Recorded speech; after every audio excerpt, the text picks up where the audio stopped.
Hello, my name is Paul Stanley. I am the immigration specialist here at the University of St. Thomas in the Office of International Students and Scholars. And this video is here to support you as you activate your what we call OISS account and request your I-20 to start your program at St. Thomas. So let's go ahead and start with a few important bits of information. The first being that before you start anything in regards to requesting your I-20, you need to make sure that you have activated all of your St. Thomas accounts. So you should have received some information with your admissions email and letters that tell you how you can begin creating your St. Thomas accounts, and that includes your St. Thomas email. The reason why I mention it is because you won't be able to really move forward with the I-20 process until those St. Thomas accounts are activated. If you are a graduate student, the other thing that you have to do is you have to make sure that you have submitted your intent to enroll form. In the graduate admission process, if you do not submit the intent to enroll form, then we are not activated in my office that you are ready to be invited to create your OISS account and start your I-20 process. So, once again, make sure, undergrads and grads, that your St. Thomas accounts are activated, including your St. Thomas emails. And then grads, make sure you've completed your intent to enroll form. So once you have been admitted, you should eventually receive an email from our office. That email should go to both your personal and new student email.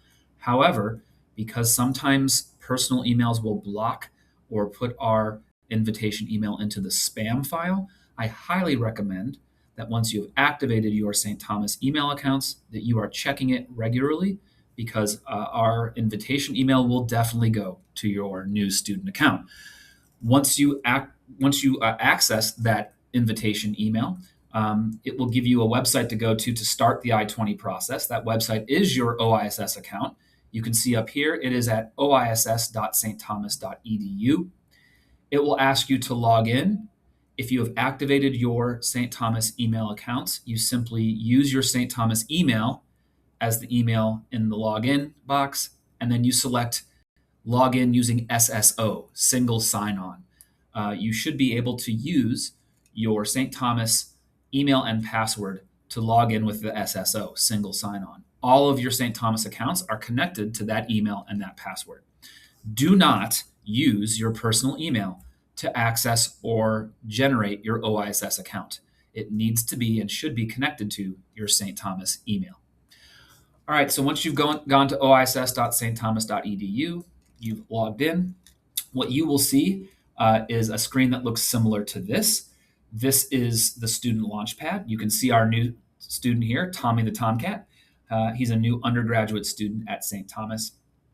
And you can see when you log in, your basically landing page will look like this. You may see under the action required area that there's an I-20 request in need of attention. If that's true, you would just click at the link in this box to access and start your I-20 request. However, if it's not appearing here, don't worry, no problem. You would simply go to Start New Request. You would choose that option, and it takes you to a very long list of different requests. There are two requests, one for graduate and one for undergraduate, that deal with the I-20. So if I scroll down, you can see here is the graduate I-20 request. However, this student's an undergraduate, so if we go down to the bottom, you can see that there's an undergraduate request. Now, Tommy's request has already been started. If a request hasn't been started for you, you would simply choose Start Request.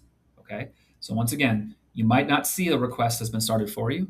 However, that's okay, because if there was no request started, you would simply choose Start Request. So our new undergraduate student is going to, in this case, click View Open Request. Once again, if you hit Start New Request, the same page will appear. So now we're looking at the time where you're going to put some information about yourself into the I-20 request. Some of this stuff will be filled in for you. So for example, you will see there's items you can't change, but then some areas you must change yourself. The very first area that you can change will be asking you about whether you are a transfer student or a new F1 student. So let me explain the difference. If you are a student who's coming to St. Thomas from outside the United States and you are asking for an I-20 from us for the first time, and you are not coming to us from another school inside the United States, then you are not a transfer student. So you would select no. However, if you are a student who's on OPT or STEM OPT, if you're a student coming to us from another school in the United States in the middle of a program, or you just graduated and you're starting a new program at St. Thomas, your record, your immigration record, must be transferred to us. So if that was you in that description, then you're going to select yes. Once you select yes, a drop-down menu appears, and the next question it asks, have you contacted your DSO from your current school to schedule the release of your SEVIS record? If you are a transfer student, they have to actually share your immigration record with St. Thomas. To do that, you will need to contact them, and they will need from you a school ID. So you can see here, we've provided you the St. Thomas school ID to give to your current DSO. And so if you've said no to this question, you haven't contacted them, then it's going to say, please do not continue with this until you have contacted them. All right, contact them, talk about when you're going to schedule the release, the sharing of your SEVIS record, give them this number so they know which school to send it to. However, if you've already done that and you select yes, then it says, okay, upload your most recent I-20 from your current school. And then secondly, upload your visa stamp, your F1 visa stamp in your passport. So you would do that. And then you would move on.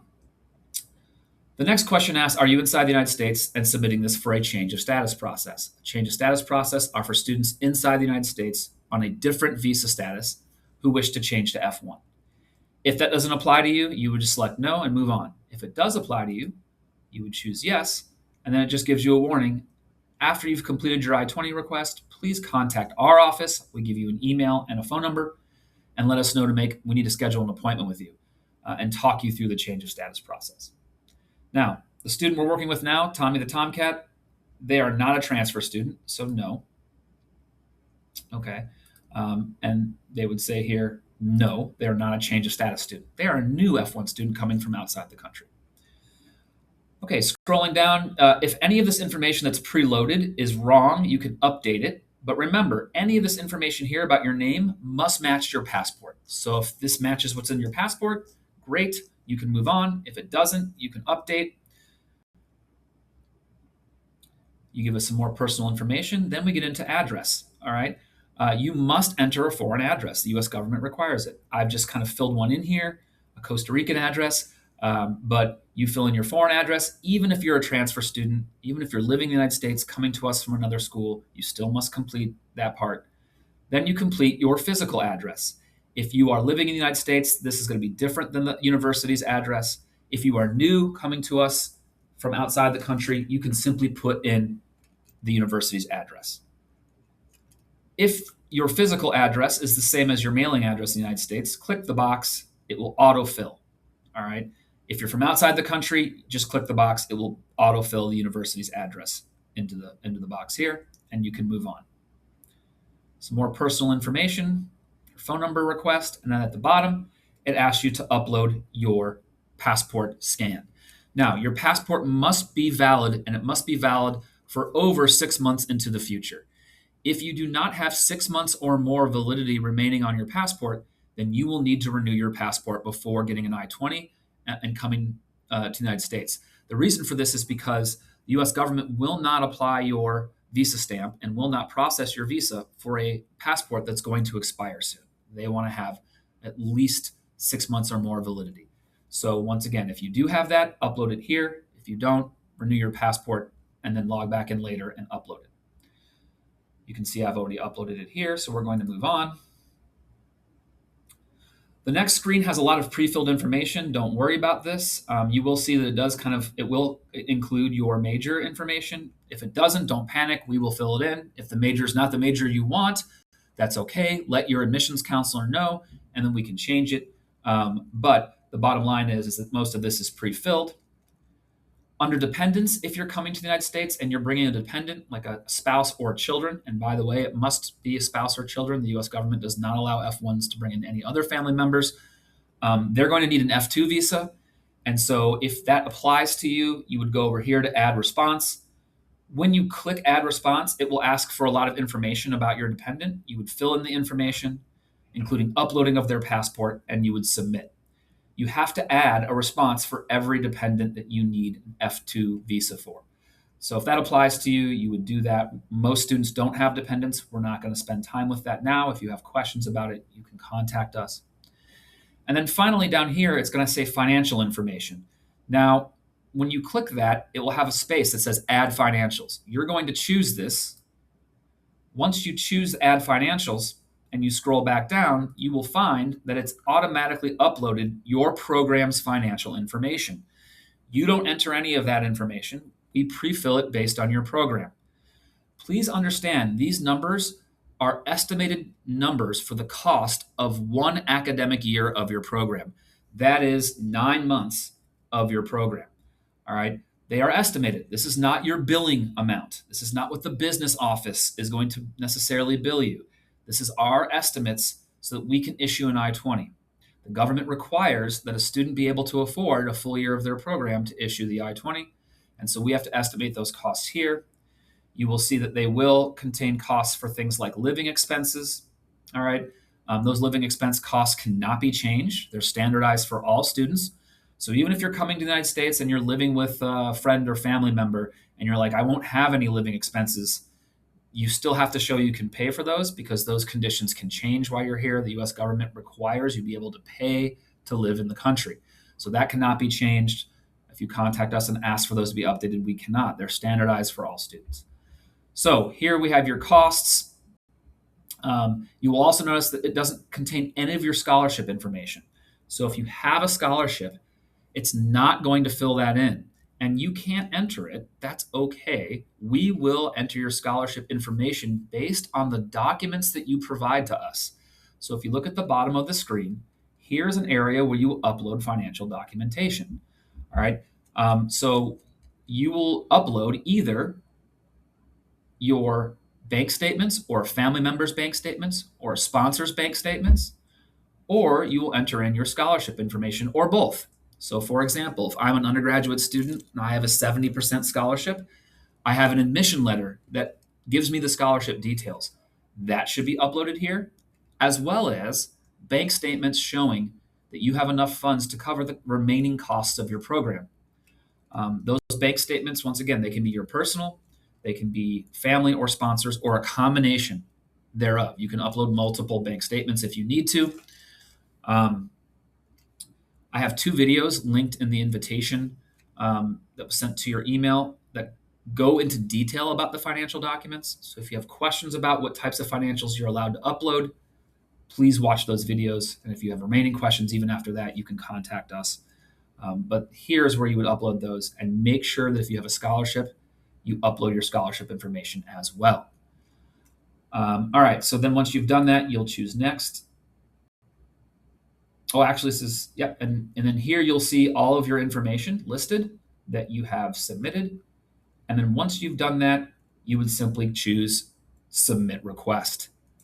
Once you've submitted the request, it's going to notify our office that we have a student who's waiting for an I-20. Our office reviews what you have submitted, and then if we have any questions, we will email you. If we have no questions, all your documents look good, everything has been completed according to the way it should be, then usually we can process the I-20 in 48 to 72 business hours. So if it's a holiday or a weekend, that won't be processing time. So if you've submitted on those times, please understand that's not included in the 48 to 72 hour business day processing time. We also make a note that if it's a very busy time of year, it could take a bit longer.